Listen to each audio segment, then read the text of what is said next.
Hello, everyone. Today's episode, you are truly in for such a rich treat. And I want to invite everyone to really take the time to listen to this episode in its entirety. Even if you need to break it into parts, I know it's a long one, but it is so rich with so many profound insights and perspectives that might trigger you, that might challenge you, that might crack you open, as I know they have for me. We cover such a wide range of topics that I believe are essential explorations for healthy, fulfilling, passionate relationships, a more harmonious world, and healthier, more radiant women. So this episode really applies to both men and women.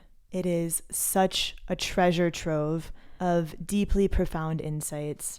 And Sri Namaste is truly such an incredible channel, an incredible woman who has already taught me so much. And so much has shifted in the way that I relate with my energy, my vitality, my work, my femininity, and in my relationship. So I really encourage everyone to enter this episode with an open mind and curiosity, and to allow yourself to receive the potency of this transmission in full. I would love to hear how this episode lands with you. Please feel free to reach out and share your insights and breakthroughs. If there's anything that really stands out to you that you want to reshare in social media, in your stories, please do. And please share it with someone you love who you think it could really support. This is a very special episode that was such a joy to create, that is so near and dear to my heart. And I humbly offer it to you with such sincerity and gratitude for the experience to connect with Sri Namaste and offer her wisdom to all of you. Enjoy. Hello, beautiful people. Welcome to Nectar, Sex, and Soul. I'm your host, Soraya Leonora, and I'm a holistic sex and relationship coach. This is a chance for us to get intimate, to reach far into the mystical, magical, erotic, tender, inspiring, vital, primordial depths of what it is to be human, what it is to express and inhabit these amazing bodies fully, and what it is to make love to the divine in everything we do. We'll be penetrating deeply into the nectar of what it is to be alive and turned on by life, how to transmute pain and hardship into pleasure and medicine, how to embody the union of polarities, including sex and spirit, and how to love every piece of ourselves wholeheartedly. This is a space where we don't just talk about the act of sex, but rather how sexual energy permeates every area of our lives as the seed of creation and the source from which we all came. Exploring sexuality in this way not only takes our sex lives to the next level, but is a catalyst for a life that turns us on in each and every moment, not just in the bedroom. Within you stirs a sexual vitality that is capable of so much more than you could possibly imagine. This is what we explore on Nectar, Sex, and Soul. Thanks for coming to play.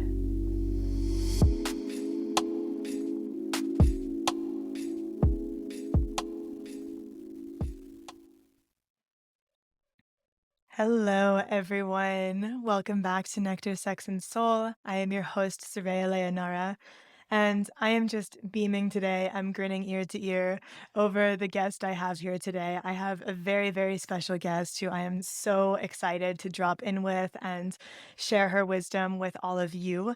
This is a woman who I really was just taken by her the moment that I first came across one of her videos. She was speaking out against cancel culture and just speaking to empowerment and speaking your truth and sovereignty and these things being an inside job. And she was just so eloquent and powerful and just in her power, so deeply embodied and fearless in the way she speaks her truth. And I resonated with her so deeply. I admired her so much for that. And this was a couple years ago. And in the past few months, I started watching some of her videos, listening to her podcasts, and I found myself both totally inspired and also at points very triggered and challenged by some of the things she was saying. And I know it's the trending thing to cancel people when you disagree with them or Mhm, when they say something you that offends you. And mhm, I'm quite the opposite. I'm very against cancel culture, and I really love when somebody can challenge me in that way. And being mhm, somebody that is so steeped in the work of relationship and polarity and these kinds of dynamics, it doesn't happen so often that I am challenged in such a deep mhm, way as this woman has done for me in the past few months. And so she has cracked open some new ways of thinking within me and shifted some perspectives and helped me to look at myself and relationship and how I see things in this world in some mhm. really new and powerful ways. And so I am so excited to get to dive in deeper with her today.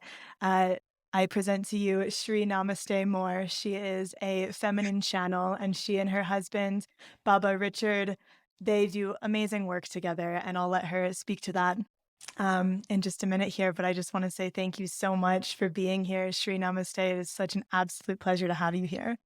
Oh, thank you so much for having me. It is truly an honor and a privilege to spend some time with you and see what wants to come up and come out and challenge us both Yes. in the process. So I'm really looking forward to offering value, insight, awareness, and just things to masticate on for you and Yeah. your audience as well.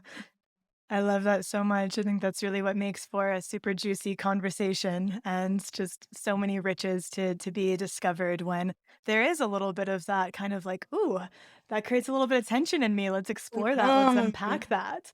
So Yes. yes, I'm very excited. Is there anything you would like to say about who you be in this world to share with the audience? Yeah. So I always like to give people a little bit of context as far as where I speak from, because if you understand the context of a person, you understand a little bit more about where they're approaching these vast realms of subjects and topics that we're engaging with. So um, I have 8 adult children. We are a blended family, and so we have five men and 3 women who we have raised. And we grew up, both my husband and I grew up in the church. We are currently we always say we're non-religious, but absolutely spiritual. Mhm. So we are ordained ministers. We speak multiple modalities and multiple constructs or paradigms, if you will, when it comes to approaching spirituality. And I did not learn or engage with or begin my journey, if you will, with the feminine from the lens of Jung.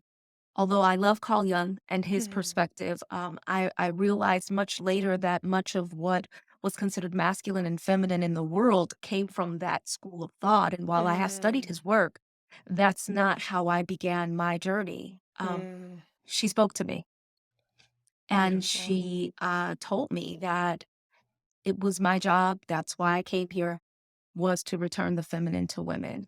And so the insights that I have, while I can talk about the history and the sociological implications and things of that nature from a more academic perspective, my heart and my being resides in an embodiment of, as opposed to an academic looking upon.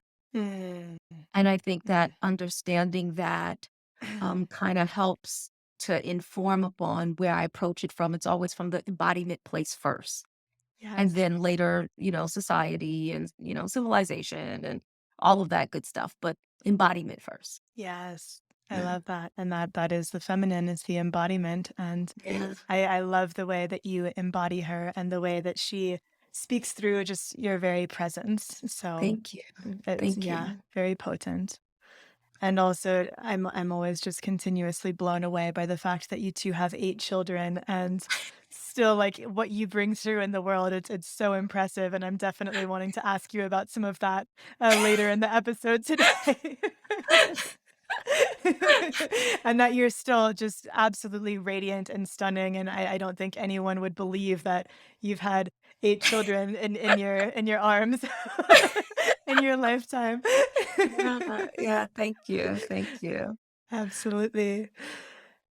So thank you for sharing that. I think Mhm, that context is really beautiful and helpful.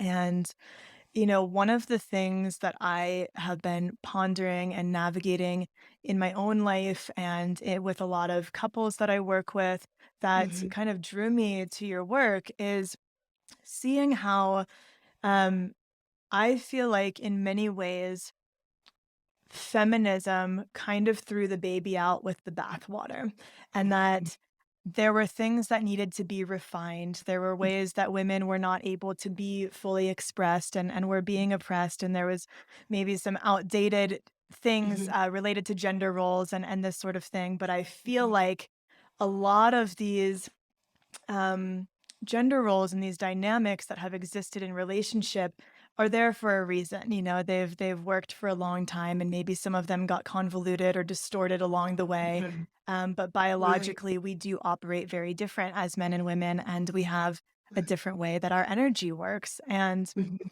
I think that feminism, it served an important purpose. And I think in our modern society, there are a lot of people who are confused about what is my role in relationship and how do mhm, we navigate polarity dynamics. And mhm. to me, I see that feminism almost gave women a permission to be men in the world, but not to Yeah. really do things in a feminine way that is Mhm, celebrated and valued and honored and respected. And I see mhm, a lot of women went from being like, okay, I'm a mom and I do all the domestic things, mhm, and now I'm an entrepreneur. And uh-huh, instead of any of that being taken off my plate, I just do it all now. And now I'm this super mom that is constantly in a masculine go, go, go, do energy. And I see all these women who are so burnt out. Myself included, I've gone through major burnout in starting a business and even before that, just being conditioned to be very in my masculine energy, to be an overachiever, to focus on accomplishments. And mhm, what that has mhm, done to my body and what I've seen it do to so many other women who are tired. They get issues with their reproductive systems, their mhm, hormones. mhm, mhm, They lose their libido. There's so many things that come along with that, and then meanwhile, there's also distortions and, like, sometimes you have these boss bitch women who are on a mission and they wanna do it all, and they also want a man to ravish them, and mhm. they're wondering why they can't find this man to meet them, Right, but they're right, taking up all the space by being right. in their masculine energy all the time, and they can even be very emasculating to the men in their lives without realizing they're doing it, and then wondering, "Why do I not have this man to push me up against a wall and take me when I can't actually soften into a place to receive that." So these are kind of some of the things that I have seen unfold in many different relationships, and I'm curious, what is your perspective on feminism and modern relationships and how all of this is unfolding? Yeah. Um, I believe that first wave feminism held a specific desire. Mhm, At the Seneca Convention, they had very specific things that they wanted to see changed, laws and legislation, more specifically, that they wanted to see change, all mhm, of which has been done. mhm, And then, when all of that was done, there was an evolution into, well, no, now we need to change it into something else. And what I see with that is sort of you had second wave and third wave. And, you know, what I see with that is two things. One, when my children were young, one of our children, a couple of our children are dyslexic. And I can remember speaking to, they had an actual doctor of dyslexia. mm, And that was her position in the school district. And she said, our intention is to work ourselves out of a job where our position as people who support children with dyslexia is no longer needed. And so we no longer have a job. And I thought, Mm. that is beautiful and brilliant. And anyone who works in any degree of social justice or civil rights or anything in those lines, that must be the goal, is Mm. that I will eventually have no job, have no position. And if you don't have that mindset, then what you do is as soon as one desire is met, you find another one and another one and another one. Because fundamentally, as people, we have a desire for place and Mm. purpose and value. And so everything that is alive wants to stay alive. And we as women have enlivened feminism so that it is now just a hungry monster that is never full. And the promise of it was that it would make women happy and women would find fulfillment and freedom. And my own personal experience, having worked with thousands of women and talked with women globally, all, races, nationalities, religions, ages, and having spoken to them, what I found is that whenever feminism shows up, women's happiness goes down. And it's the most, so while there's a promise hosted in feminism that says, you need us because we will help you find your fulfillment and your happiness, effectiveness is the measure of truth. Mm. So ultimately, are women more happy? And we can find this statistically. All you have to do is look at the statistics as far as mental health, emotional health, divorce rates, happiness in relationships, happiness in as mothers, happiness on the job, fulfillment through education. And you see that women, these opportunities are going up. The power is going up. Position women control 60 something percent of all the wealth in the United States. Most women don't realize that. Wow. And it's set to be in the 70 percentile in the next couple of years. And Wow. so all of these things are going up, diminishing for men, but going up for women. And yet you also see that women are more and more unhappy. And so there's obviously a disconnect there somewhere. It promised something that it could not fulfill. And so what I like to encourage women to do is to return back to themselves Mm. instead of seeing feminism as a savior because it failed. It Mm. failed as a savior of women. I think the things that we needed socially in our country, at least in Western countries, um, have been fulfilled. And so it's time for us to return to ourselves. Mm. I love that, and the emphasis on kind of working yourself out of a job. That was something I've said at points to clients is like my intention is to render my job obsolete, like for you to have the tools that you need to go and continue this work without me, so that it's not a dependency or anything, but you are empowered to have these tools to do the deeper work. And it's really interesting that you speak to that piece because I do see how it has snowballed into often this very disempowering way of looking at things where if we are constantly blaming and shaming and pointing fingers at the men, it's not actually bringing us to where we want to be. And I think sometimes that's where a lot of women can get lost in like, what are we actually trying to create here? Are we trying to create harmony and compassion and understanding between the sexes? Or are we trying to blame men for everything and rise at the expense of them? And Right. and then we're still going to be complaining that there's no men to meet us where we want to be met because we've kicked them Exactly. down. Exactly. Exactly. And that's what happens, right? It's like Mm. the higher, I think it was Jordan Peterson that was talking about, the higher, the more money a woman makes, the more unhappy she tends to be relationally. Mm. And many women have bought into this idea that, well, it's because men are insecure. And I would say, no, it's not because men are insecure. It's because men want a woman who's a woman. And unless he's a gay man, he's not going to be attracted to a woman who is showing up in a very masculine manner. He's desirous of the complementary opposite. And Mm. so the more a woman shows up as being like, I woman hear me roar. I can do everything. Look, I don't need you to. The more you say that, then of course he's going to start disappearing. Like, okay, well, you don't need me. Mm. There has to be Um, space for him to penetrate.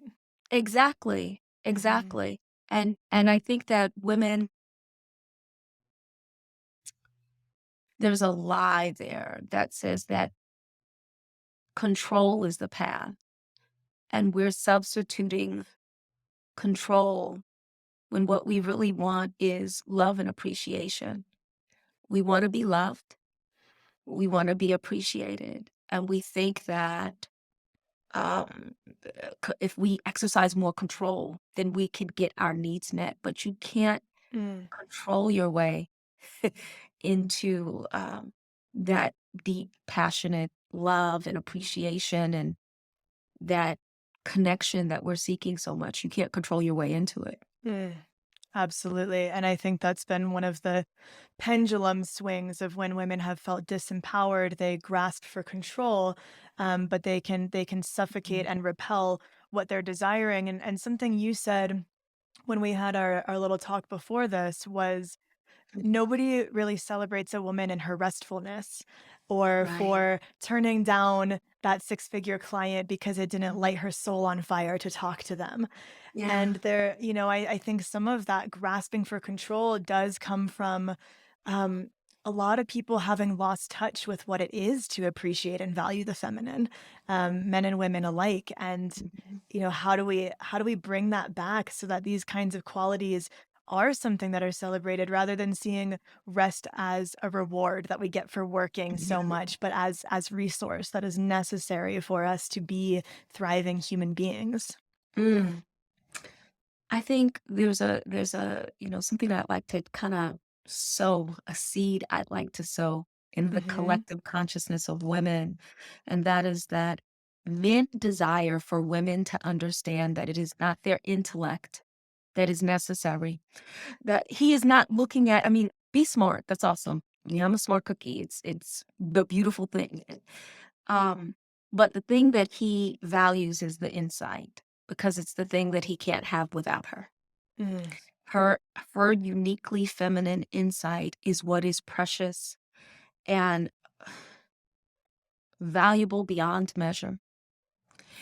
And insight does not reside in contracted containers. Mm. In other words, in order to really experience your own insight, you have to allow spaciousness. And that's what rest allows space for.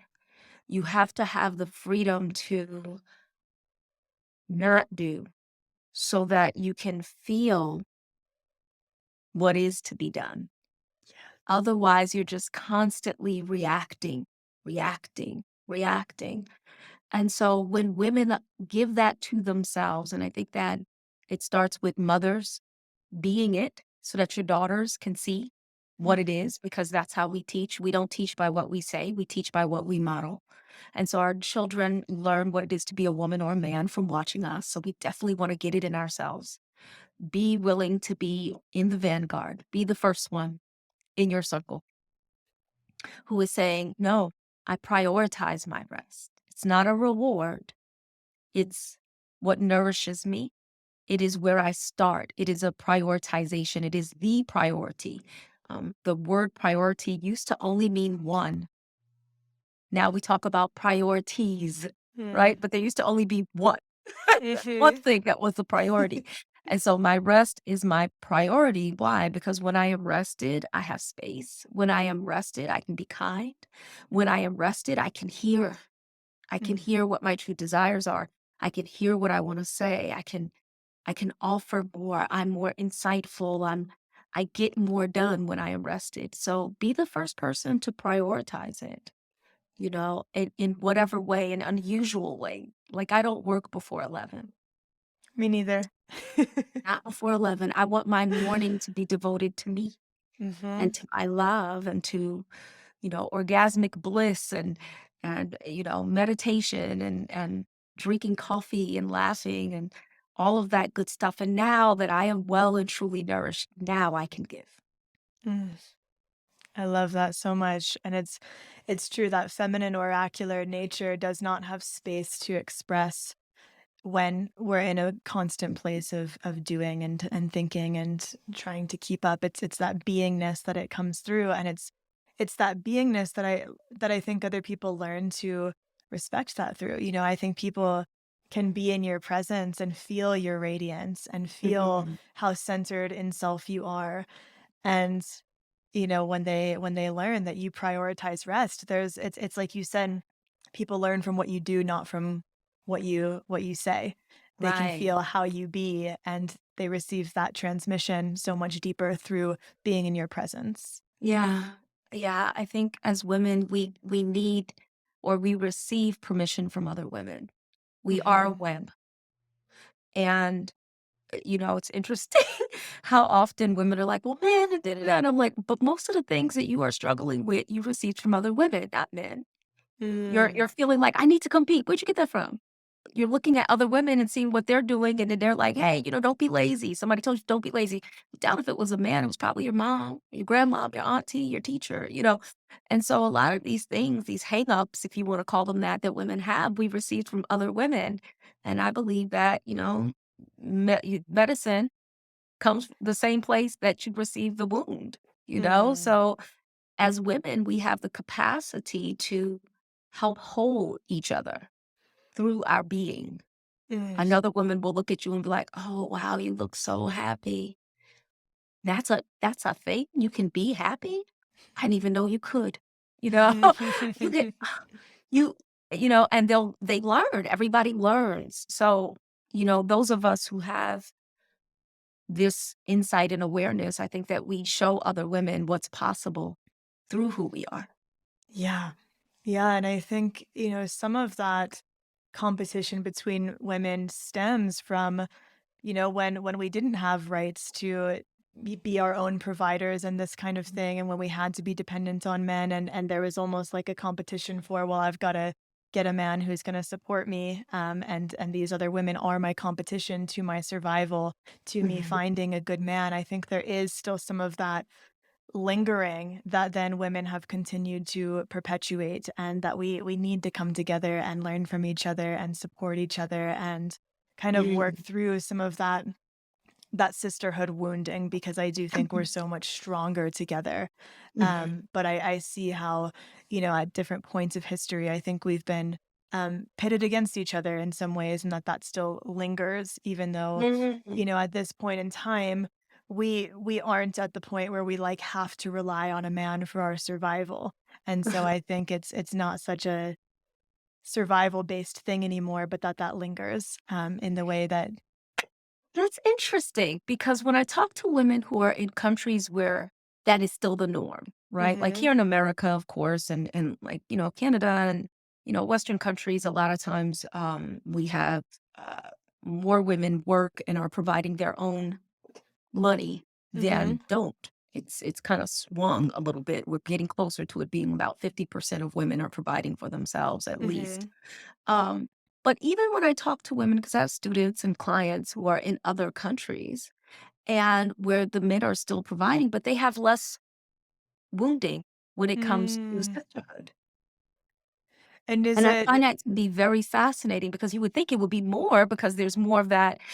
I got to find a man and but there's actually more of a innate collaborative energy between women than I Mhm. find in places where you would think that it would be easier for us to collaborate. And so Sure. the thought I've come to around that is that a lot of the competition that I see women in with each other is Mhm. more of um, a competition for attention, Mm. more so than provision. Sure. And I think a Yeah. lot of that is based on, the kind of families we grew up in. What did you Mm. have to do? I always ask clients this. What did you have to do to receive attention as a child? Mm. That is usually gonna show up in your relationships with other women. You're going to Um. perceive her as being, "Okay, well, I had to be the smartest." So how often are you in a relationship with another woman, you feel like you have to show up as the smartest? "I had to be the most talented." How often do you feel like you have to show up as the most talented when you're around? Or if another woman is more talented, collapse. You perceive her as more talented, so you collapse. Mm-hmm. And we keep finding it going back more so to the familial structure That that makes people grew up sense. in.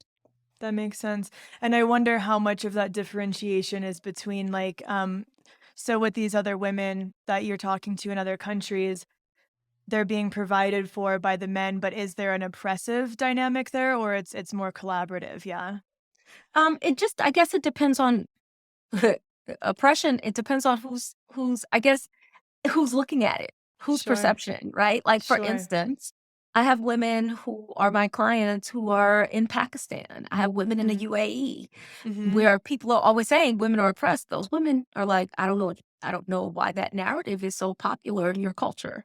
We don't Eh. feel So oppressed. it's women that somebody else might feel as oppressed, but they themselves do not feel oppressed. Exactly. Yeah, and I Exactly. think that's probably where, like, maybe the competition around resource and scarcity comes from if a woman does feel oppressed, but it seems like in this country, that makes a lot of sense that it's more connected to, like, lovability or, like, a scarcity of love or worth within family that then gets perpetuated to the dynamics with Mhm. sisters. That makes sense. Yeah. Yeah, we Yeah. now have what, how many generations? At least 2 to 3 generations of children who were raised primarily in daycare more often than not. Yeah. And while there's nothing, there are amazing and beautiful and glorious daycare providers and daycares out there. And, it's a lot more challenging to give equal attention to all the children when you have a lot of children in your daycare. Yep. And it's not the same as a mother's love, right? Mhm. So you learn very early when you're placed in a daycare environment, and they've seen this in studies that children learn very early how to compete, how to compete for Mm. attention, for the cookie, the extra hug, the smile, the things that would maybe be innate in a healthy family, at least, you would innately get that. And instead, it's a competition. It becomes a competitive environment from a very young age. And we know Right. that, under the age of 7, children are in a hypnotic state anyway. So you receive all of that. You never really think about it. A lot of it you don't remember, but you still receive that program that I have to compete to get my needs met. Yes. Yes, and then that just continues into adult life. Absolutely. Yeah. Yeah, that's a very interesting perspective about the female competition, and that makes so much sense. Yeah. So Yeah. I like to tell women, look, I have nothing in my hands. I have no sword, I have no shield. Mm. You don't have to defend yourself against me. And if Yeah. you attack me, I'm not going to attack you back. I Mm. might say ouch, but I'm not going to attack you back. And so because somebody has to, one of the sacred texts talks about a greater love has no man than this, and a man lays down his life for his friends. And I see that as, the egoic tendency to want to defend ourselves. And what if we just didn't? It's like, Mm. okay, I feel like that was an attack. Was it your intention to attack me? Mhm. Why? Mm. You know, talk to me. You know, uh, when I've had situations like that with women, I love to get face to face with her and hold her hands and say, okay, now what are you feeling? What's going on with you? What about me is triggering you? Because I trigger a lot of Mm. but I feel like it's one of my superpowers and a gift. So Yes. Yes, absolutely. Well, and I love that you brought the compassion and the curiosity into it. Like, was that an attack? Why? And like bringing that connection in. Can we talk about this? Because I think that is so much of what's missing in a lot of the feminist movement, where it's like this blame and shame of men. It's this demonization of them.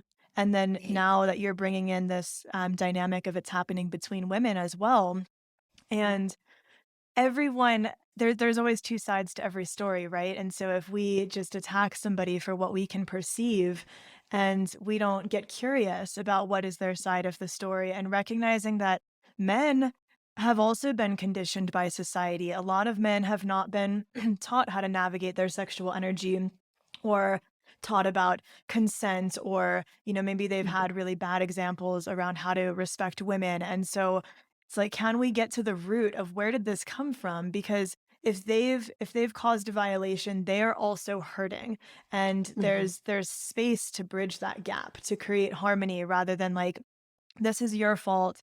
You need to be the Mhm. one to fix this. Men are the problem. If we make men the problem, we are not open to being met by them. We are simply like, we can't open to receive that which we're demonizing. And so I think Right. that's something I'm seeing so much. And I've specialized in working with men for a long time. And there are so many men who are terrified to Mhm. embody their masculinity because they've Absolutely. learned recently that it's dangerous, it's toxic, it's bad, it's going to hurt women. And we need men to be in their masculine. We need that so bad. We need them to have backbones and to be strong and to not buckle at any finger that points their way. And I think Yeah. we've created a very difficult political climate for that healing to come forth. And one of the places I really saw this, and I'm curious to hear your thoughts on this, is the Me Too movement was a Mhm. very interesting Mhm. time for Mhm. me to be observing. Mhm. I yeah, was working with men very extensively. I saw a lot of men start having like erectile issues during this time, as kind of a physical Mm. manifestation of feeling guilty in their masculine and in their Wow. sexual energy. And I Mhm. saw this way of publicly shaming and accusing. To me, if I Mm. ask, what is the intention behind like how we're going about this? Are we trying to create healing, or are we trying to be right? Are we trying to, get revenge? Like what is the intention? Because I think for any man who saw this whole movement going on, who maybe recognized, wow, I think I was out of an integrity with Mhm. this woman once upon a time, is he Mhm. going to feel empowered to step forth and make that right with her? Or is he going to be terrified about being publicly ridiculed and shamed for it? It didn't Right. feel like there was a lot of space for men to actually come forth and take responsibility and create a healing dynamic for Mhm. these situations Mhm. with the way it was being navigated. And Yeah. I don't think that the women were wrong in wanting to speak what had Mhm. happened to them and come out about these. I think there was absolutely, again, two sides to every story. There was purpose in this movement.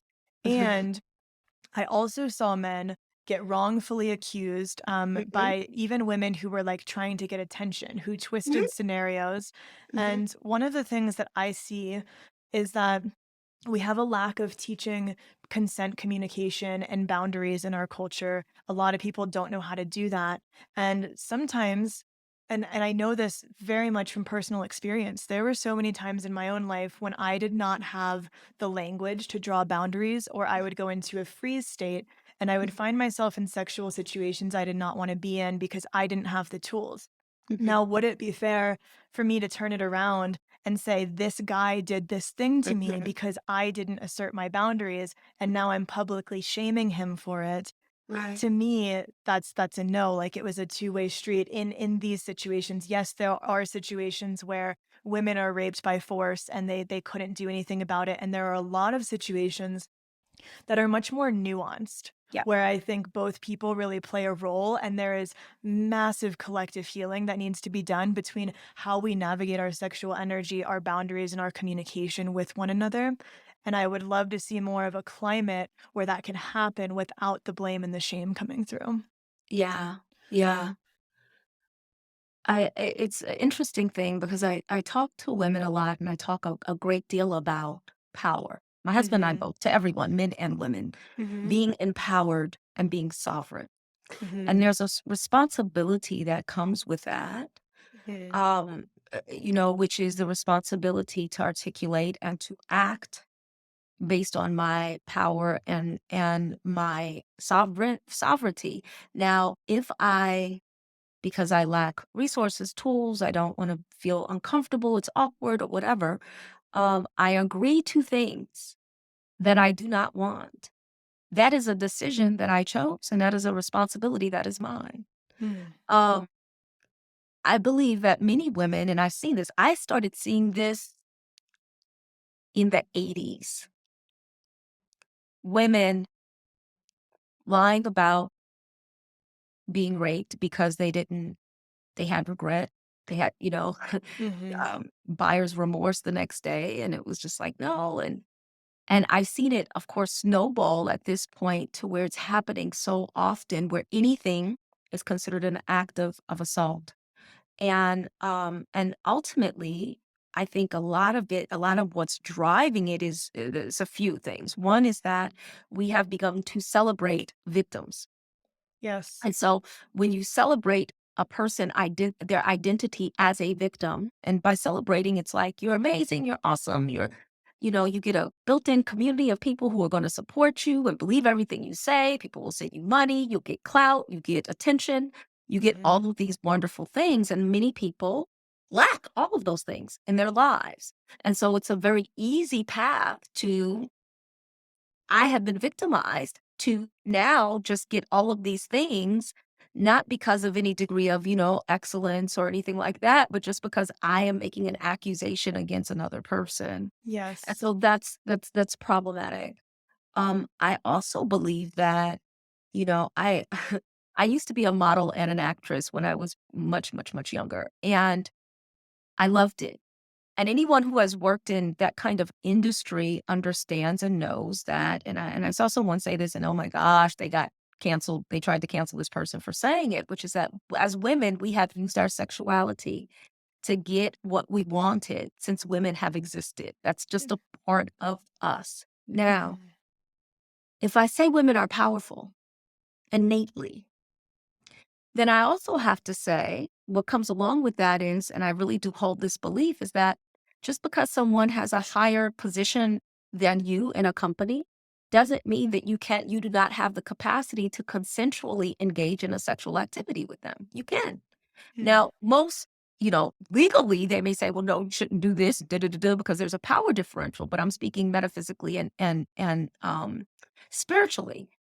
I can't say today, outside of business, if I don't work with you, I can consent to be sexual with you for whatever reason. But tomorrow, because you're now my boss, I no longer have the power to make that decision.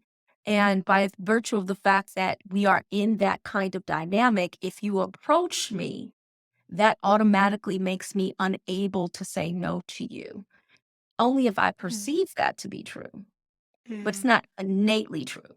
If you Mhm. perceive that to be true, in other words, if you see yourself as disempowered, if someone has more money than you, if they have a higher position in the org chart than you, if they have a greater following than you, male or female, then that's where your work really is in identifying your own sense of power. I wouldn't care if it was the president of the United States, or, the biggest person doing whatever. If they wanted to approach me sexually and I didn't want to have sex with them, my answer would be no, thank you. Mhm. And so I think that as what we've done is we've placed women in these, and women have gone after these positions, and these things that seem very powerful externally, circumstantially, Mhm. without internally creating a spine and a being of power within. So then, Yes. whenever she comes in contact with someone who seems to have more power than her circumstantially, she collapses because she hasn't built up that inner state of power in herself. And I think that's really where a lot of the work needs to be done, and that can't be done legislatively.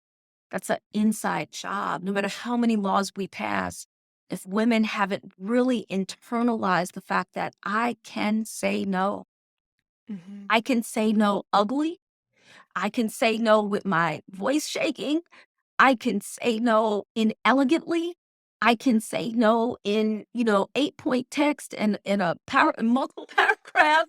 I can say no. When a woman understands that I can say no, then it doesn't matter what position she's in and who's asking for a yes. She'll Mm. give it. Mm. And I think this is a huge part of where that shame and blame game keeps being played between men and women, because most men are good men. And the men who aren't so good, like, no matter how much we talk about consent, if a man doesn't want to ask for consent or navigate that path, he's not gonna, Mm. and I Mhm. think that's the hard truth is that all of our conversations depend upon men who are good, while Mm. also having this idea that, well, men aren't necessarily innately good. We have to teach them how to be good. And it's like, well, no, only a good man would care about your yes or your no. Mm. And I think it's the men who don't care that we really um have to recognize that you can't necessarily change those people. Just like you can't, a person who wants to steal from you, no matter how much you talk about airtight, things belong to people. You shouldn't just take them. A person who's a thief, no matter how much you lecture them on that, they're not going to change their minds, right? Right. And I Right. think it's sometimes the same thing. Like we're literally preaching to the choir of good men, Mm. saying, "But look at these men who do bad things," and it's like, well, what is he supposed to do about the men that do bad things? That's Right. why the laws exist. Mm. Yeah. And I think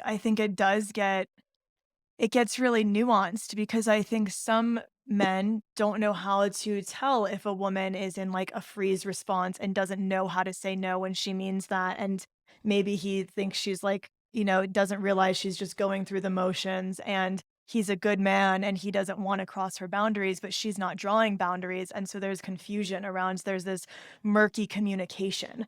And Mhm, I think that's something we have to work on together as a team and not place it on mhm, like, well, you should have read my body language. You should have asked for consent. You should have known I was in this freeze mhm, state. And also not in this place of like, well, you should have had the words to say no, even though maybe like you've never learned that and you have past sexual trauma and you go into this freeze state without like having the tools how to navigate that. I think it's something we have to show up and navigate together. And it's I do think like you said, being able to own your no is such a mhm, game changer. I remember one of my friends told me when I was like 23 years old that I never needed a reason to say no. And it mhm, was like mind blowing to me. I was mhm, like, what? Because up until that point, if somebody was trying to have sex with me and I didn't want to, mhm, I was frantically trying to come up with an excuse, a reason mhm, why I could say no. I didn't realize that like I could just say no and it didn't matter how I said it or why I said it. And I think so many mhm, women are lacking the words to know how to lay those boundaries down. And that's our work to do, to learn yes, that language and not put it on the men and mhm, blame them that we didn't have those words. And the men mhm, have their work to do around like receptivity and learning how to mhm, communicate as well. And so I think it's a team effort. And the more we mhm, get in this place of pointing fingers, the more we are widening that divide rather than bridging the gap. mhm. Yeah, yeah. I think that if a woman doesn't know how to communicate, Hmm. no, I would say that she's not ready to be in a relationship. I Totally. would say she needs to spend some time with herself. And Hmm. I've told women this, like, are you willing to be honest? Because that's what that really comes down to. Hmm. If a person is incapable of honesty for whatever reason, doesn't Hmm. even have to be because of like trauma or abuse, or I know we tend to go there, but a lot of times it's just, I've never learned, I never practice it. I'm so used to just going with People the flow pleasing. of what the Hmm. people around me desire, that I've never really learned how to express what I want. Then to Sure. me, that's your work. Yep. Because if you don't do that work, no matter who you are with, you will perceive yourself as being abused by that person Mm. Mhm. because you don't want something, but you don't know how to communicate it. And if they aren't constantly, I don't think that it makes sense for us to put ourselves in a position where we require for our partners to be our clinicians or our therapists Yep. or trauma informed or our coaches, or those are different positions. Our partners should be free to be themselves and you should be free to be yourself. Now, if part of you being yourself at any specific place is like, I don't know what to do. Like I have had so much stuff happen in my life that literally when stuff happens, I just freeze. I would say, that's a deep need for therapy, and you need to do that work before you get in a relationship. Now, if you're Yeah. already in a relationship, then we'll work through that. But if Right. this person isn't and they're thinking about it, my perspective on it is self-care comes first. Yep. Because if you don't, then what happens is you get with someone and then they just want to love you. And they think I'm gonna be honest about what I want. So I'm gonna say, man, I am very attracted to you. I'm very aroused by you. I'm looking forward to this. Yes, I'm gonna lean into that. Mhm. But instead of me handling you as an empowered, powerful, embodied woman, I now have to know that you're not as empowered because you don't know. So then it infantilizes her. And see, Right. this is where men get into this position where they can't win. Right. Because if he infantilizes her, and I've heard women say this, I hate it when men are like, is this okay? Is this all right? I hate that. Then you hear another woman who's like, I really need a man to do that for me because I'm so sensitive and I've got all of this. And I'm like, poor dude. Yeah. Like, if he leans in and it's just like, yes, look at me, and all of his manliness, you know, and he's like, I'm here. One woman will be like, yes, give it to me. And another woman would be like, that felt so aggressive. Yeah. Whose responsibility is it to communicate for you? Mm. Yours. Mhm. And I think the more women own that and say, okay, you know what? I don't know how to do this. Let me learn it stat because I'm grown and it's my job to learn that. You know, that's when we get with men who are empowered in their masculinity, who we can choose, we make better choices too, because then we choose partners who can truly meet us in power. If we're not empowered, then we choose partners who will be almost like a daddy. Mm. Mhm. Take care of Mhm. me, keep me safe. Don't let any bad things happen to me, you know, and tell me how much of a big girl I am, you know? And so we look for that. And eventually, unfortunately, usually my observation has been when women outgrow that stage, when they do Mhm. finally step into their power, they leave that dude. Thanks. You know? And go find the man who can actually meet her in her power. And so, and then those guys end up being like, I don't know, I'm a nice guy and always get left, Yep. you Yeah, know? Yeah. And I exactly. was going to say, I'm sure you've experienced that with some of, your clients. Oh yeah, we our last episode was or 2 episodes ago was actually all about kind of that nice guy complex and how that happens, and, um, it's true, like, if he can't trust her no, he can't trust her yes, and then Yes, he's gonna feel awkward about bringing forth his full power because exactly. he doesn't trust her to be clear in what works for her and what doesn't, and so there's so many men I work with that are so hesitant to be Mm. in that like directive masculine energy Mhm. where they're really like claiming their space and showing up in the way that so many women want, but then Mhm. other women have like scolded them for it or told them it's not okay, and then they're like I don't know how to show up, and then yeah then they end up with somebody who's like, oh, you're too timid, or like Right? you're not taking what you want, and so it's yeah, I feel terrible for the men that are just like how how am I supposed to show up for this? How am I supposed to be? Just tell me. You know, just tell me what you want. Yeah, I see this a lot too. We work with a lot of couples, and frequently that is the dynamic between the men and the women. Is the man's kind of like, I want to, um, but I don't know how she's going to respond, or I'm finding a lot of men who grew up in households with women who kind of, just kind of beat the masculinity out of them when they Yep. were, mothers who were just like everything masculine was horrible, stop being that. And now they're men, and that is so ingrained in them that it is very challenging for them to really reclaim themselves. Yeah. It's very hard. And sometimes it takes a really long time. Sometimes they're able to navigate it quicker, but sometimes it takes a long time. And it really just basically is based on how much support he has and how much he's willing to do it. We always say, have your own back no matter what. So if he's willing Mhm. to have his own back no matter what, meaning that, okay, well, you may be with a woman who may not like this new you. Yep. Are you willing to end it or have it end? If he's willing to say yes, because I want to be fully me, then that he can navigate it pretty quickly. But if he's like, I don't know, I don't want to lose my person, then it's like it takes a lot longer because he's too scared of loss.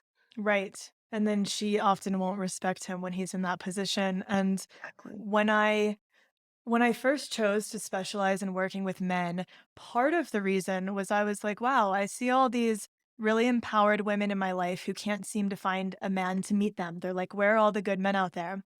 I Right. quickly found in my work there are so many good men out there, and Yes. that part of the reason that, women can't find a good man is because they're constantly like cutting his balls off and then Yeah. wondering where are the men out there? They're emasculating them.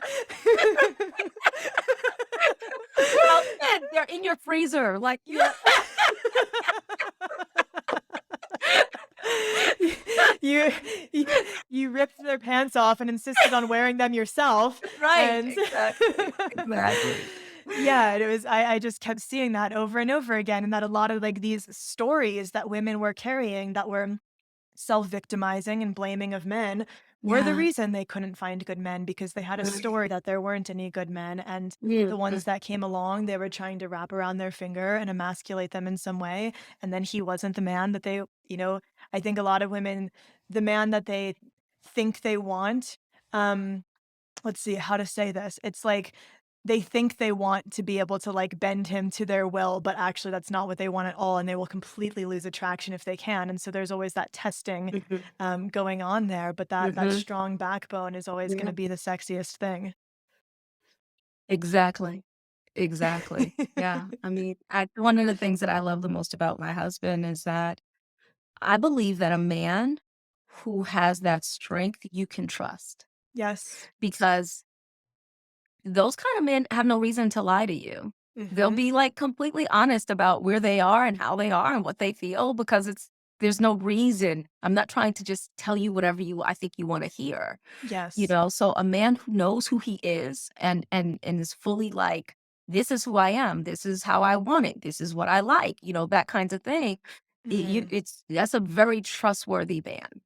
Yes. A man who is fawning all over you and is just like so impressed by you, that's a man that you're not, it's like you might be able to trust him, but maybe not because if he's wants something or does something that he thinks might displease you, he will probably hide it. Right. And because in a lot of cases, I call those men, they're usually either in the knight or the prince. He hasn't Hmm. yet stepped into the king fully, Yep. and so he's very much trying to, a lot of times, the knight, I'm trying to please the fair lady, Yes. but I still, I bend the knee, right? So I go Hmm. out and I'll fight everything else, but I'll bend the knee in front of her. Well, knights won't tell their queen certain things that they do. Right. Right. And so, I think that when you're with that kind of man, you're uncertain. But I know with my husband, I've always been absolutely certain of him Hmm. because someone asked me years ago, like, do you have any expectations of Baba? I never hear you talk about expectations. And I said, I have one. And they were like, just one. I was like, just one. And they said, what is it? And I said, that he will be absolutely himself. And that when he recognizes a shift in who he is, he will tell me Mm. when he realizes it. A change in something that he likes or he doesn't like, where he feels like he's going, where he's developing any shift, he'll tell me when he recognizes it. And that he will always live in alignment with that.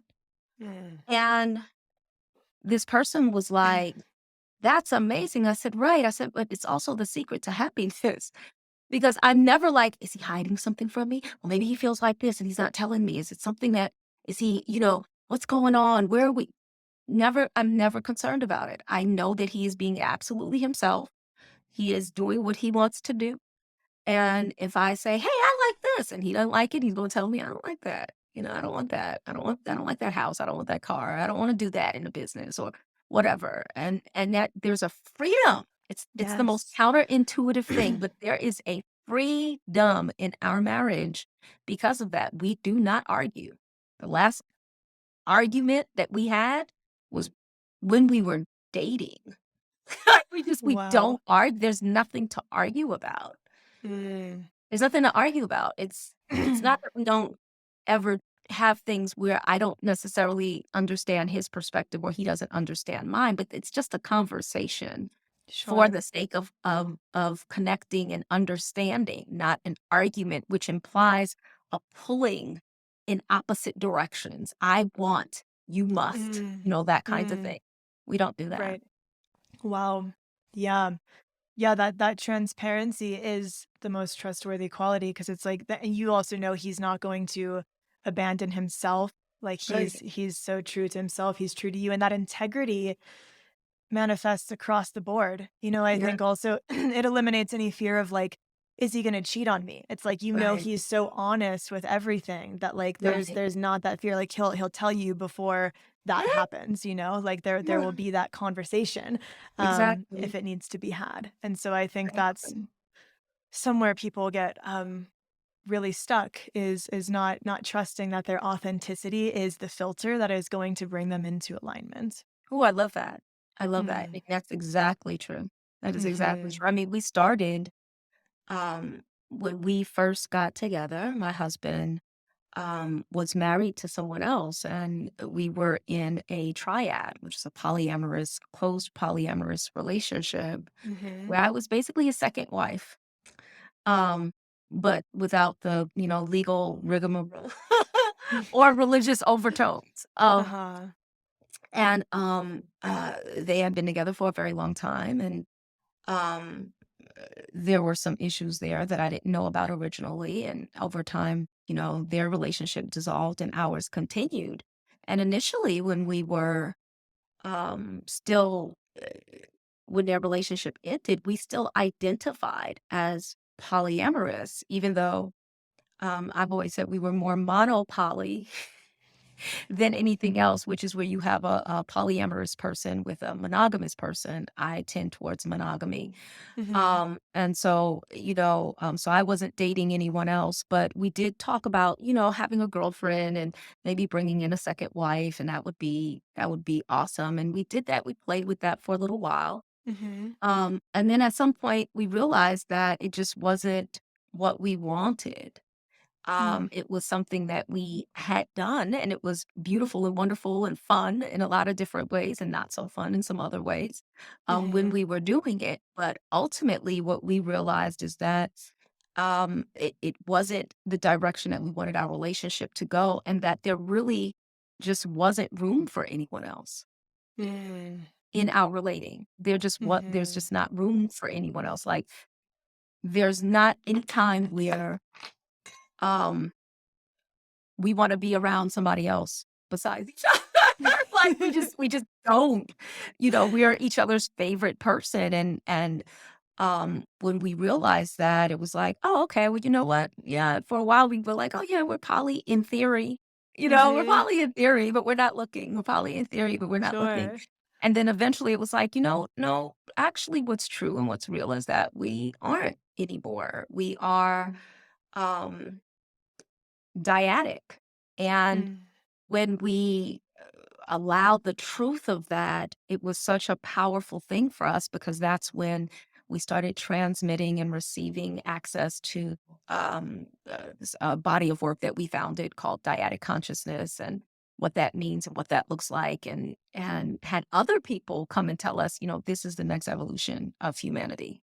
Do you guys Mhm. realize what you have? And we were like, no. we we were just saying what we felt to say, and I mean, there's been a number of, big thought leaders as well as people who taught on relationships for a long time who came and was like, this is the most amazing thing I've ever seen. I've never heard of anything like this. And so, but we had to go through the door of saying, no, thank you to something that we had been in order to access that new state of being. And so I really do when I say I trust him that even if he wanted someone else, he would tell me. I know he would because we've traversed that field already, and I Right. always told him, well, if you change your mind and you decide, yeah, I think it would be fun to have someone else, just tell me. Yeah, wow. And so there's just that fearless transparency between you. That's so gorgeous. Yeah. Yeah, yeah. Wow. And so I love that you brought this up because this is another thing I wanted to ask you about. I know that you guys are very focused on the dyad and marriage, and this is another thing where you've kind of gotten my gears turning in a different way and considering things differently that I'm very Mhm. curious to hear more of your perspective on. So I've kind of been, you know, on and off against the idea of marriage at various different points and viewpoints. there's the part of me that's like, well, promising to be with somebody forever seems crazy because we're always changing. And, what if you grow apart? What if one person evolves and the other doesn't? What if life Mhm. circumstances create like a toxic situation or, it stagnates?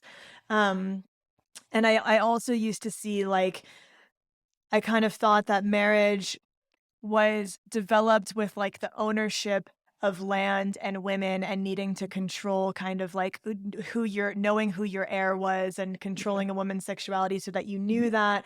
And so I've had all these, different ways that I've pondered this. Mhm. And you guys talk about marriage in a way that's not just like the institution of marriage that Right. like people, go through the motions and do the thing because that's what you're Right. supposed to do, but you Right. talk about it as this alchemical container Yeah. through which so much more is possible in that committed dynamic. And Right. I would love to hear more about like what that means to you and like why you see this container to be so potent. Yes, thank you for bringing that in, and I love the way Mhm. you describe that, this alchemical container, because that is in fact how we view it and experience it. So I look at it like anything, any concept, any metaphysical truth can be corrupted, right? It Mhm. can be shifted into its, let's say, its lowest expression, where it's just a form, but lacks the soul or the essence of the thing. Oh, everyone goes, you go down to the thing, you go into the chapel, and you go to get married. It's that time. It's how old am I? Okay, it's Sure. time to do that, right? When we when we talk about marriage, that's not what we're talking about, because we call those wedding relationships. Mhm. But you basically have a relationship and you're gonna get a wedding. And that only happens on the legislative end of things or the governmental end of things. Like, we have committed Sure. that we will journey in this way, we'll file taxes together, and so on and so forth. That's not really where the power is in marriage. The power in marriage is that at the very beginning, we know that source energy, the creator, God, if you want to call it that, was one. And then the very next step was to form two, was to become two. And so when we go into that union, what happens is we have the capacity to begin to experience the unification, the true unification between the masculine and the feminine, and what that looks like in human form, which Mm. is extremely powerful and has the capacity to fulfill the promise of the movement that has arisen that says that we all have masculine and feminine within. So Mhm. the idea that, like, I have a masculine, I have a feminine, I hear a lot, most people believe this, and especially in the polarity or anybody who deals with masculine and femininity. Most people believe this. I don't. Mm. And I'm starting to see more people say, no, I don't have that. I believe that we all have yin and yang. But in our work, yin and yang is different than masculine and feminine. I don't Mm. try to take anything that belongs to men. Masculinity is that which pertains to men. I don't want anything that pertains to men to self identify. I want to Mm. respect, love, appreciate, but I don't want to try to co opt it as my own. My Mm. husband is fond of saying that when he wants to touch his feminine, he touches me. Mm. And that, in a nutshell, is really where the power of that marriage container is alchemically, is that we get to physically touch and experience in a very clear way the other. I get to Mm. experience masculinity in all of its complexity, and even the parts that are difficult or challenging or I don't understand, and I meet them with wonderment or frustration or whatever, but I get to really experience it through him, and he Mm. gets to experience all the complexity of the feminine through me. And in our coming together, as we do that dance over and over and over and over again, what happens is something more than the sum of its parts arises. And it's like that Vesica Pisces when you see two. Mhm. That's why the logo for the dyad is two circles. And because that intersection, that place where we intersect, is where something new comes forward, which what we've been given is it's a completely new consciousness. Mm. And you operate differently, you look at the world differently, it's literally like the two becoming one. So it's an interesting thing because it almost defies description, Mm-hmm. It's one of those, it's like many magical, mystical things that are, you can explain it, but it still defies description because it's really an experiential process. But what happens is we function as a unit always. Where he is, I am not. And where he is not, there I am. Mm. So energetically, wherever he is, whenever he moves into a specific space, I energetically move into a different space. Even if I was Mm. just there, I'll move, sometimes without even realizing it. If he retreats from a space, I will energetically move in almost like water, just kind of flowing in to the Mm. space where he was. We are always, the orientation is not side by side like this, facing forward or facing this way. And Mm-hmm. it's not back to back like most people are like, I want somebody who has my back, that kind of thing. The Mm-hmm. orientation is facing each other like when you're dancing. Mm-hmm. Because when I face him, I can see what he can't see. I can see what's behind him. And when he faces me, he can see what I cannot see. He can see what's behind me. And by Mm. our trust in what he sees and his trust in what I see, we navigate the world. And so it's like that gorgeous mirror reflection, and you've got this 360 vision, and that Exactly. Vesica Piscis, like in its most physical form, like it can literally create a new consciousness of a child, Yeah. and you're embodying that in all that you do Mm. metaphysically and how it presents Yeah. through all that you do together. And it allows space in this way. It kind of, it's the interesting thing because on one side we have like, we started this conversation talking about like feminism and things of that nature. And so you have a lot of that, like more, I call it the neutral zone, where it's like men and women are exactly alike and they can do the same thing and sex is just blah, it's just how we make babies. It doesn't matter. There's no difference, right? So that's one Mm-hmm. perspective. Then you swing to the other perspective, and there can also be almost like a frigidness there where like these are masculine roles. These are feminine Mm-hmm. roles. And if I need to do anything that I think that has been historically masculine, then I am not in my feminine. And if he is doing anything that is historically women do, then he is not in his masculine. And so that becomes very static, which is Mm. why so many people pull away from it because they don't want to be Right. locked into a role. Right. Nobody is meant to live a role. A role is something you put on during the space of an act. Right? Mm. It's not Mm. something you are meant to live. And so it solves both of those. It acknowledges the difference, which is why where he is, I am not, and where he is not, there I am. So it gets rid of this. But there's also a fluidity to it because where he is, I am not, and where he is not, there I am. So for Mm. instance, um, for most of my marriage, my husband um, did all the, what people would normally consider to be the masculine actions, right? He picks up, I don't pick up anything heavy. I don't, all of that. Mm-hmm. And then he got sick a few years ago. And when he got sick, I didn't suddenly go into the masculine. No, I am still the feminine. I'm the feminine in service in a different way.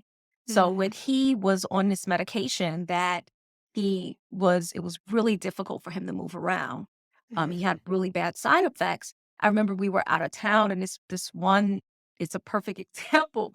We we went to a hotel and normally, the valet comes and they get the stuff and I just kind of stand there and look pretty. Like, "Hey," and he'll grab stuff. And we went to the hotel and I looked at him and I saw he was having a hard time. And so they opened the door and I told them, and usually he would be the one telling them everything. And they opened the door for me and I said, okay, I need you to do this. I need this, da, da, da, da. I grabbed a couple of bags that I normally would not grab. And I was like, okay, I was like, we got it, and we just went into the hotel and it was seamless. We didn't have a conversation. Okay, now what am I going to do? Now, what are you going to do? It was just seamless. We got into the hotel. I went over to the desk. I was like, okay, I would like a room. I don't want it too far from the elevator. We just switched. But I was not in mine. I wasn't in the masculine. I was in the Mm. feminine. I would call that the feminine yang. Mm. And he was in the masculine yin. Mm. And so we were still flowing together. And so that's the part that I think many people don't understand, and that I really feel strongly to bring forward, is that it allows space for the completeness of your whole experience throughout your whole life. So yes, you're going to grow and you're going to change and you're going to evolve. I hope so. Gosh, I Mhm. hope so. And this paradigm, this way of doing it, allows space for all of that growth, for you guys to grow together and become like your own unique little bonsai tree. That is so beautiful. I love that. So it's like there is a space that each of you tends to occupy, but you can shapeshift to switch spaces, but you still hold the essence of your Yeah. masculine and feminine nature. Exactly. That's beautiful that you use that term. That's somebody else called it that. Mm. We were talking about it with someone, and that's what she said. She said, "You guys own the shifter codes. Like you just Mm. do it automatically." And she's like, "It's really weird. There's no conversation, but I can just watch you and see when you move." And I was like, yeah, that's the thing is, and it does require to, when people say, well, how do I want that? How do I get that? Like, well, the first thing is deep trust. You Yeah. have to have that trust, because otherwise you're constantly looking at the other person like, is it safe for me to be all in this way with you? Mm. Absolutely. Yeah. I love the way you speak to this, and it leads me into some other questions that I have around this territory. So, I mean, I had this question prior to, and I'm wondering if this just already answered it. I have a question of, I think one of the things that is the biggest challenge in the field of relationship and doing this work is how do we keep that sexual polarity and passion alive in a long-term relationship? And when we're cultivating that vertical depth rather than that horizontal novelty, and not to say that we can't bring novelty in as well, we have new experiences together, but like we have to go deeper with that person. Is there Mhm. anything else besides what you just spoke to that has helped keep that alive for you? Yeah. I'm always curious and I'm always communicating. So Mm. I'm always curious about what he likes Mhm. and what's changed and what's shifted. I mean, my husband and I have been together for nearly 20 years. And in that time, I he is as handsome and attractive and arousing to me as he was when we first got together. Mm. I'm making a point to do what I call keeping the ember burning, which means that I keep myself on simmer deliberately and intentionally. I never let the Mhm. fire go out completely, no matter what's going on, even if I don't feel good. I'm like, it's got to be at least on warm. so, so, and I do that not just for him, but there's some sacred selfishness there, because I love the feeling of my own. I guess the way it's normally talked about is my own turn on. I Mhm. enjoy the experience of my own arousal. I love feeling sensual and sexual and sexy, and so Yes. I don't let anything become old hat, even down to shaving my legs. It's like, what is Mhm. the most sensual way that I can shave my legs? What is the most um, sensual way that I can apply my makeup? How does this dress feel on me? Not just how does it look on me, but how does it feel? Mhm. Do I like the way this satin feels caressing my skin and my legs as I'm walking? All of those things matter. I'm a big proponent of switching it up. So I'll tell Mhm. women frequently, like, just don't wear panties. Like, just let them go. Mhm. Unless it's your moon time, don't wear them. Just be free. You'll notice that, oh my goodness, I have a different expression. I can feel myself all the way down, as opposed to Mm. it being something that you only notice when it's time for sex. Um, I am one of the first things that I did in my work was I was the yoni egg woman. And so Mhm. I sell yoni eggs. I teach on yoni eggs and their use as spiritual tools, but also sensuality, Mhm. that they bring that energy to help you keep your energy from just kind of occupying up here in your head. A lot of women Right. live either in their head or above it. And Mhm. my thing is like, what is your purpose? I want to help women live in their yonis. So I'm always like, bring your energy lower. And I find that yoni eggs really help to Mm. keep that energy really low in our pelvic bowl, which is such a beautiful place. Yes. Um, Trying new things, never thinking that you know all the things about anything. Yes. I first started in this realm as a sex educator, BDSM and sexuality educator. I would teach on, how to have 10 different types of orgasms and, all kinds of amazing things in the realm of sexuality. And I still do.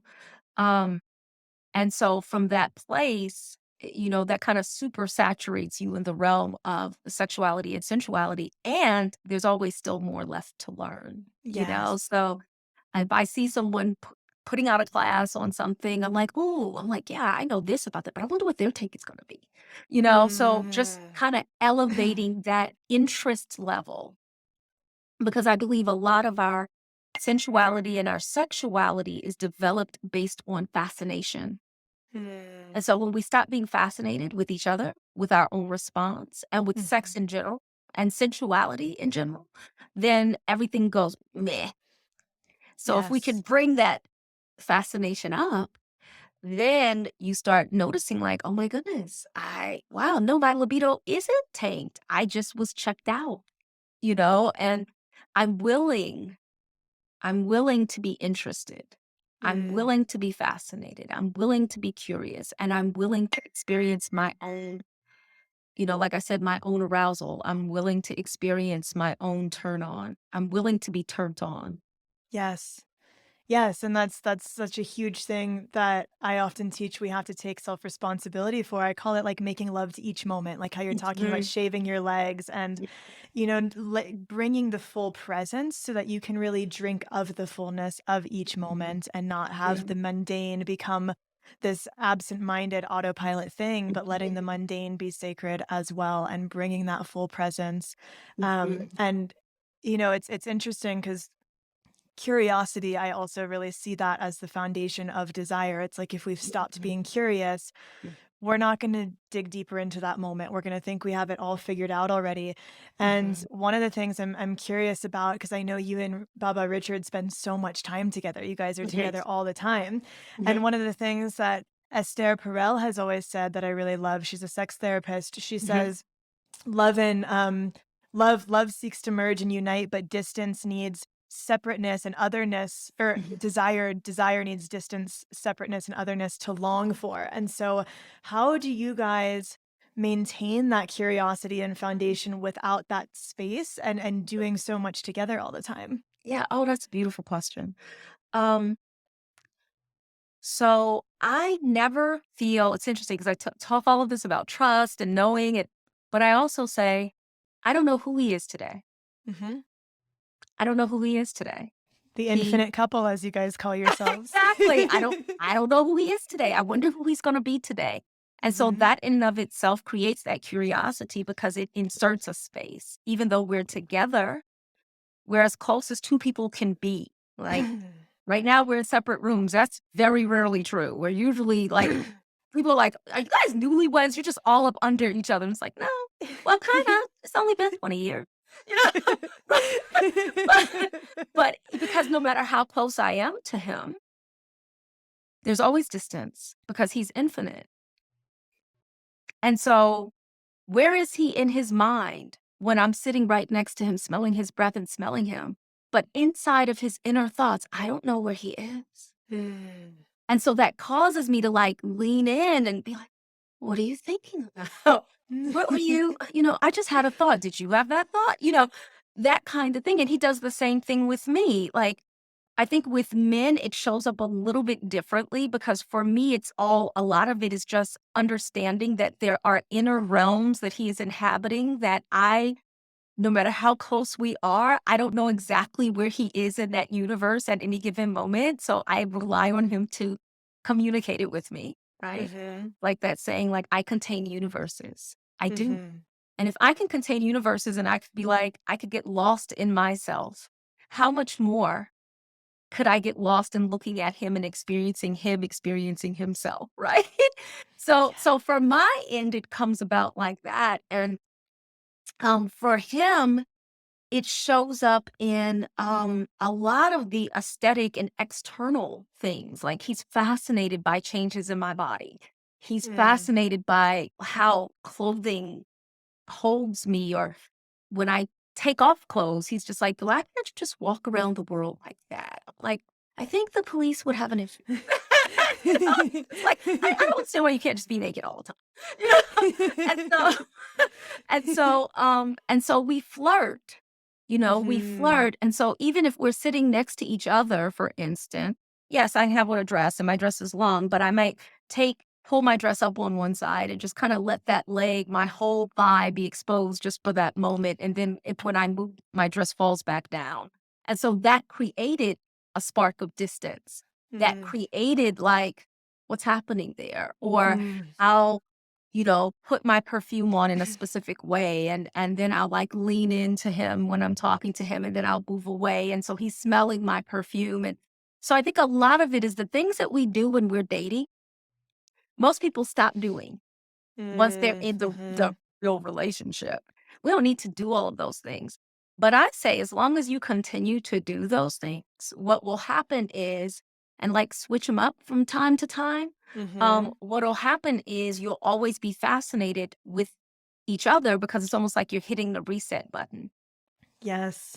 I'll Yes. change he'll buy me a completely new wardrobe. So for a long time, I wore saris. It's about a year that I wore nothing but saris. I had about 40 different saris, and I would just go through and wear different saris. And then he decided that he loved the pinup look. And so I had nothing but stop staring dresses and wiggle skirts and all of that. And that's all I wore was, was, was pinup girl stuff. And I told him, yes, I will be your living doll. So just feel free to dress me however you want to dress me, and I'll wear those things.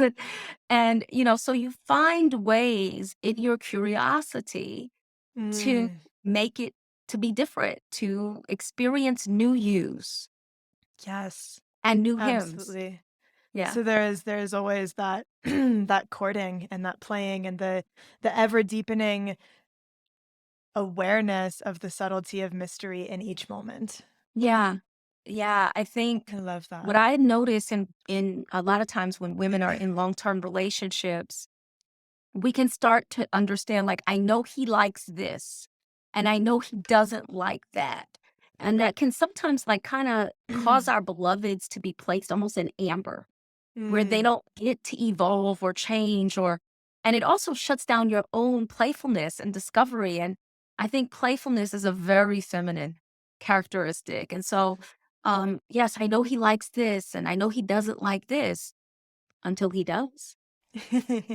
You know, until he Yes. doesn't, I mean, being with Baba for this many years, I've seen him not like things and then develop an appetite for certain things. And I've seen him like things a lot and then be like, care about that anymore. It's a very fascinating thing. So when you have that curiosity, you become very aware of when you start seeing it changing. Because I Mm. usually notice when his appetites and desires and the things that he's interested in shift before he does, because I Mm. study him like I'm trying to get a PhD. so, Yes. so I know, and I'm like, I noticed that you used to like this, but it seems like do you still really like that, or do you do it because it's a habit? And then Right. he'll think about it and he'll say, let me feel into that for a little bit. And I'm like, okay. And then sometimes he'll come back and be like, you know what? I realize what I'm not as into that as I used to be. I'm not as into that style of decor, or I don't really care about this as much as I used to. And yeah, Mm. always Mm. changing. You don't get bored. Yeah. I love that so much. So I have a curiosity. So you guys work together too. You guys are entrepreneurs. You have multiple businesses together. You've done very well for yourselves and you have 8 children together. Like talk about talk about just like total amazing overachievers, but like without the hustle and grind, you know? Right. So Exactly. I'm Exactly. curious, like how have you managed to lead and create and be an entrepreneur without burnout, without grinding in a feminine way while still tending to family and relationship? Yeah. Um, So I have they talk about Maslow's hierarchy of needs, and I have a Mhm. definite prioritization of things. And so, and I, any clients that I work with or anything that I'm doing, it is just known that Baba comes first. Mm. He comes first. Our children come after him. And of course, truth is right up there. Baba and truth kind of go hand in hand. So everything else comes after that. I Mm. pay close attention to my energetic and emotional needs. In other words, I can have a thing that I want to bring forward, but I ask the question of how can I bring this forward in a way that feels good to me Mm. versus it being brought forward in a way that may be popular or trending or this is the way you're supposed to do it, but it doesn't feel Right. good to me, Yes. right? So, for instance, with my one on one clients, I will tell them, well, we'll have a session, but I don't say it's going to be an hour. I'll say it'll be however long, it'll be up to an hour. So if we're done after 15 minutes, we're done. We're complete. If it, goes up to an hour, that's awesome. But if we bring whatever's in and we're complete, then we can go instead of sitting here and feeling like, okay, it's got to be an hour because I committed to an hour. So now we have to fill this space, Mm. right? Things like that. Um, we're so cognizant of what's going on with us. So by making us kind of like the center of the wheel, then what happens is everything that we put out is always based on the fact that it nourishes us in one way or another. So, of course, it nourishes us financially, but also emotionally and energetically, it feels really good. Mhm. And we have the bandwidth to do it and keep doing it because it feels good to do. Mhm. And so, because of that, I call that one of our superpowers because, we love to help people figure that out for themselves because everybody is so different and it depends on where you are in your life. So, for instance, how we structured things when our children were still in high school and they were playing sports and we had to be at football games and track meets and choir rehearsals and all of these other things. And so we did a lot of stuff and we didn't do many things in the evening when our kids were at that age. We would say, okay, we'll work from here until here. And anything that needs to be done in the evening has to be in such a way that I can do it while I'm doing something else. I'm Mhm. not going to, oh, I can't come because I'm on a client call. No, I don't do client calls after 4 or after 5 or what have you. Now Mhm. that our kids are older, we do a lot of things in the evening where we're like, oh, you know Mm. what would be best is for us to do this. Let's do it at 6. Let's do it at 5, or what have you. And so we give ourselves permission to change our minds Mm. if it's not working. Mhm. Give ourselves permission to change our minds. It's like when we teach on authenticity, that's one of the questions that always comes up is, well, what if you're trying to be authentic, but then you change your mind about something? And we always say, well, it's your responsibility you can change your mind. You just have to communicate that mind change and then create a solution that you are willing, that feels good for you, that will also allow the other person to have an opportunity at least to still be left whole. So that's Mm. how we run it. It's like, okay, we reserve the right to change our mind. If I change my mind and I go, oh, okay, yeah, I said that I would be available for sessions until 7 p.m. And we've been doing this for 3 months now. And I'm finding that that's too late. It's not working for me. Just where my energy is, I don't feel like I'm at my best for you. Mm. So I need to end my day at 4. And you, as my client, say, well, I'm not good with that. Then I'm going to go, oh, I get that. Okay, well, what I can do is I can let you out of your contract if that's not working for you.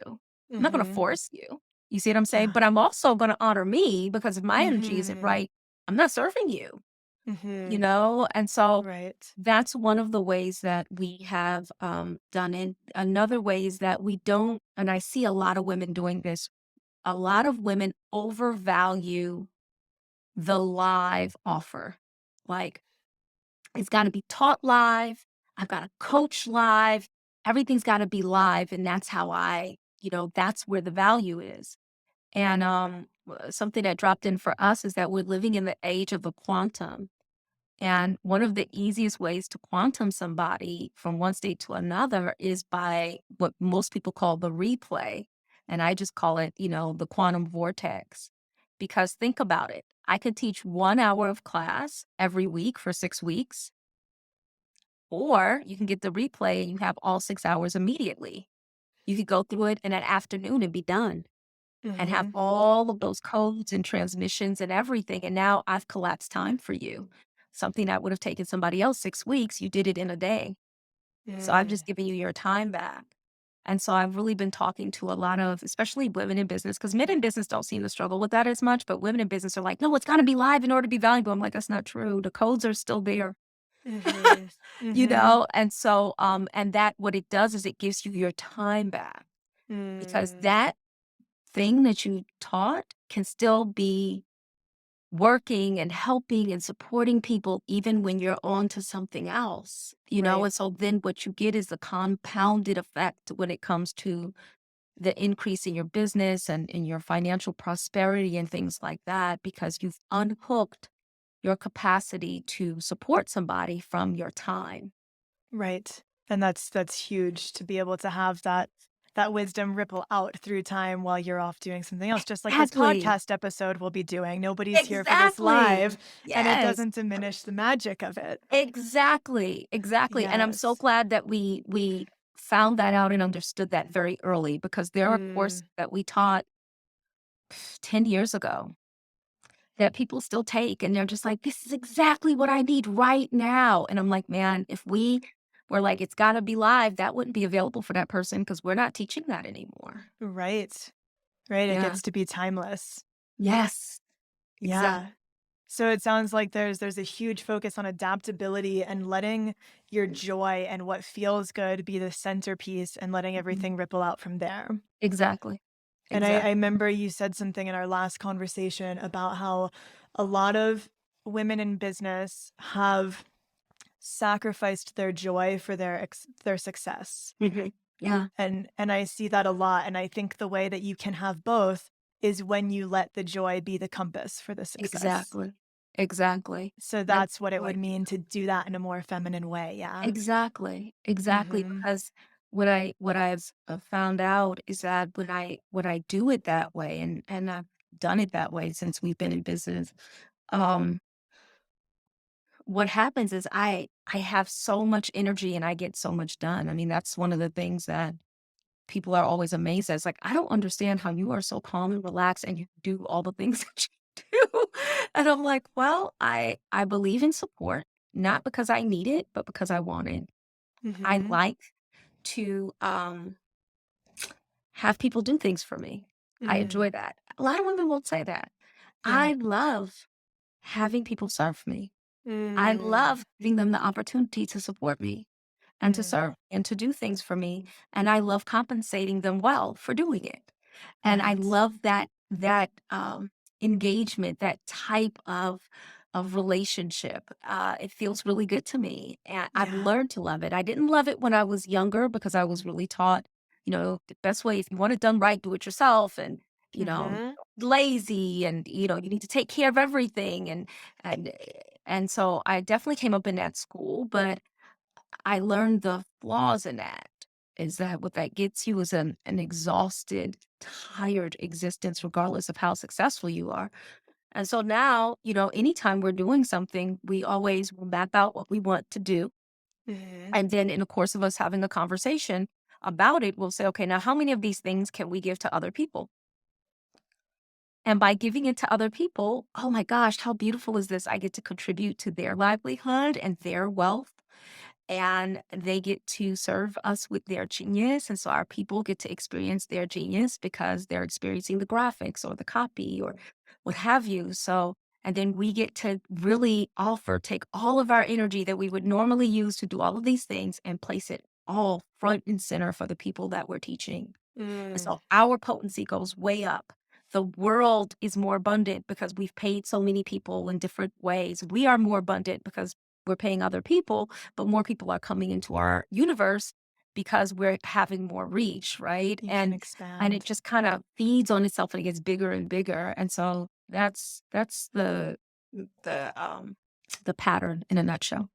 I love that, and it's like, yeah, that allowing yourself to be supported because this is part of what we talked about last time too, is like that independent, empowered woman archetype that like has to do it all herself. There's such a Mhm. high value on that in our society, but like that is what leads to burnout. And if you can't allow people to support you, if you can't be open to receive, then you're going to run out of Mhm. energy at some point. And I think you have really helped me to soften out of a lot of that identity that I was carrying that also Mhm. really disrupts polarity, because then you have two people constantly in their yang energy, and then you've got a sword fight happening, rather Exactly. than spaciousness for penetration and Mhm. receptivity to occur.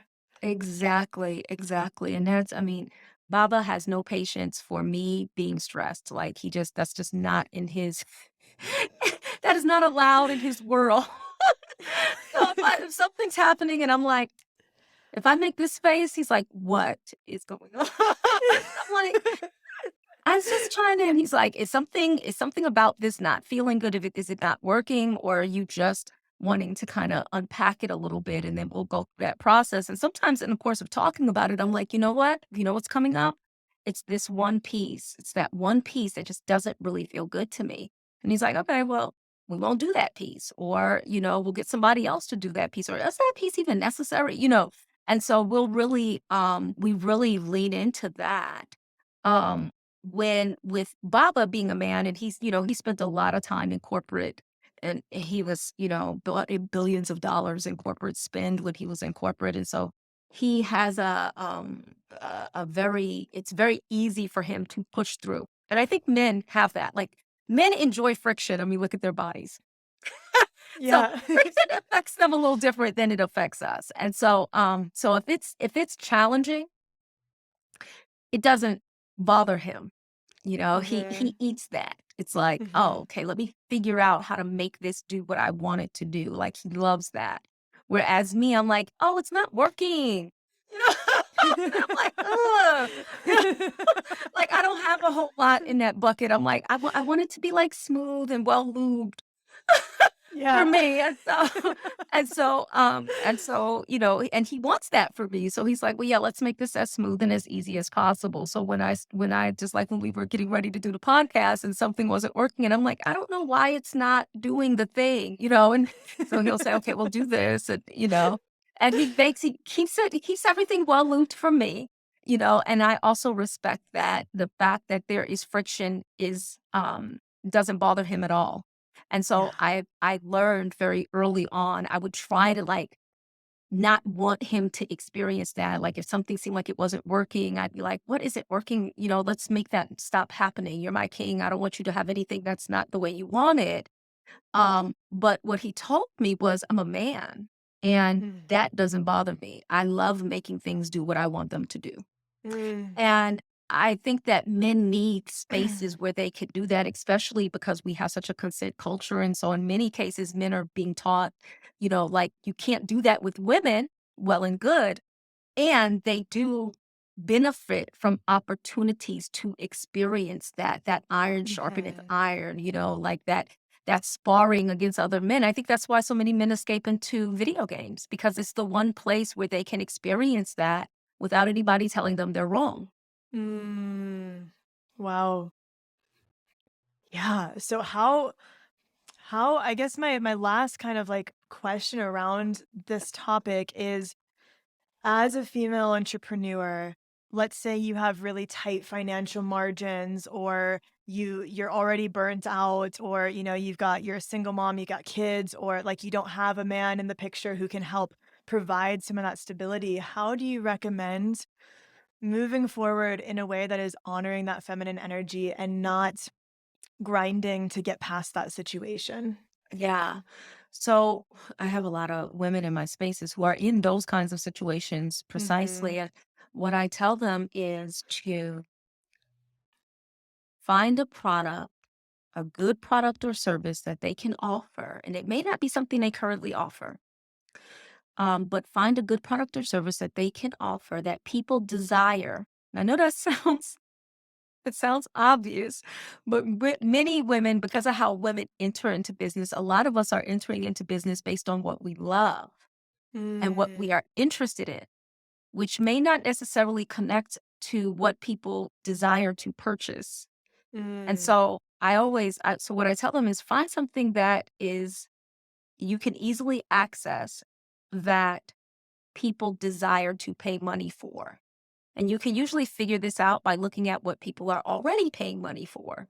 Mm-hmm. And looking, and you can kind of trace those lines and find something that's kind of similar, but your unique take on it if you're doing coaching or classes, etc. Or maybe it's a product, you're selling a product. That could always work too. And then put it as much as possible on autopilot. So teach it once and sell the replays. Find a supplier and drop ship it. Find someone else who's taught on it that you absolutely love and be an affiliate of their work.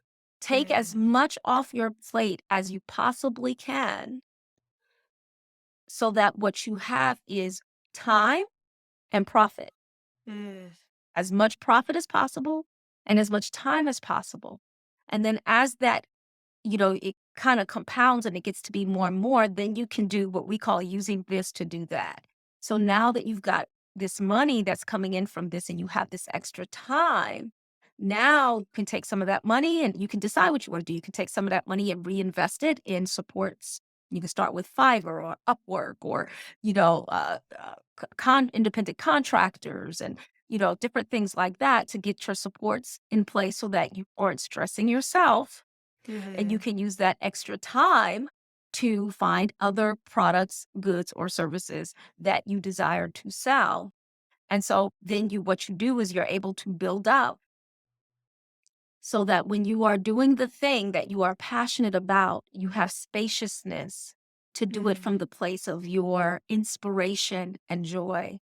Instead of taking, there's a reason why we have child labor laws, because children shouldn't be made to work, right? Mm-hmm. And so our passions are often like our babies, and we shouldn't Mm-hmm. try to force them to go out and make money. So I always picture Right. this little kid, from Oliver Twist or something with a little hat on, okay, I'm gonna make all the money. And so, sometimes we do that with our passions when we really need to love them and nourish them a bit. And then, Mm. yes, they can be lucrative. Absolutely. We can monetize them. Absolutely. But in order to be able to do that in a way that feels good, we have to have the spaciousness to know that we don't have to do it that way in order to eat. Right. Right. Yeah, So there's a creating a greater spaciousness and passivity in the way money can flow in and freeing up exactly. more of that time and energy. And it's, yeah, Elizabeth Gilbert said something in her book. I can't remember what it's called, like creating big magic or something, about how when we put the pressure on our creativity Mhm. to pay the bills, it's like it can suffocate that spark because now there's all this pressure to create instead of it coming Yeah, from inspiration. So she recommends, like, if you're a musician, like mhm. have a way that you like get the bread and butter to come through, Exactly. and so your music can flow freely Exactly. until And I think it that's gets to a very point where it important. supports you. Yeah. Yeah, you gotta have something that can meet that. It's beneficial too because it gives you this freedom in ways that are so profound.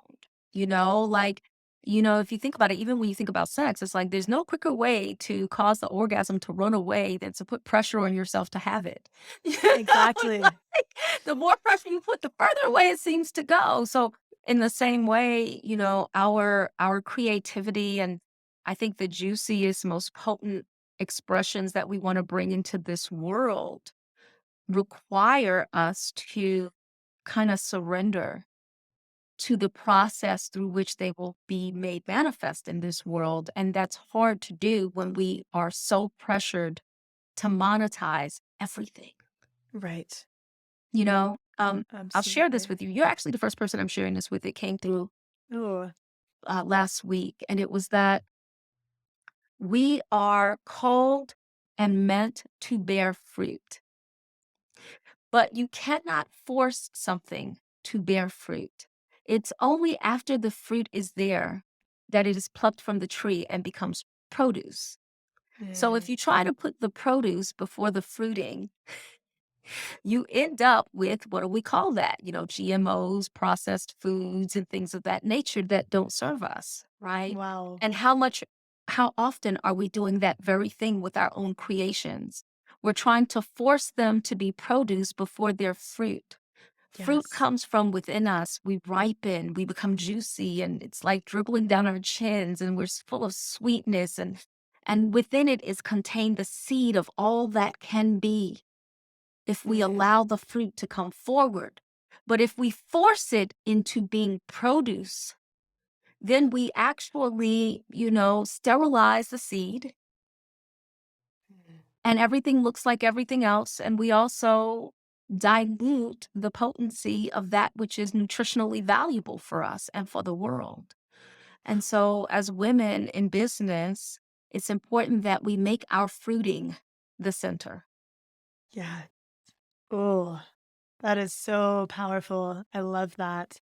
It's very much in line with, the day you plant the seed is not the day you eat the fruit. And I think we are in a culture of such instant gratification that Oh, we yeah. don't want to give time for it to ripen. We don't want to take the time to embody everything we've been learning and really integrate. It's like, what's the next thing? And so to give that space to really ripen and sink your teeth into those juices as they Yeah, come into their fruition. Yeah. exactly. I think it's kind of funny that the things that are the juiciest take the longest to grow. Like you can grow Mhm. radishes in like 35 days, but radishes are pretty like crispy and hard. Yeah. You know? But when you think about like trees and orchards and Mhm. grapevine, Peaches. peaches, Yeah. you think about mangoes, the things that Mhm. we think of as being the most juicy, even like strawberries, if they're grown too fast, like I'm a gardener, so I love gardening. And if you force them, sometimes they're red, but they're hard. You have to because usually that sweetness is added at the end, Right. so I think that there's something really powerful that's wanting to come through women Ugh, when it comes to the sweetening of humanity.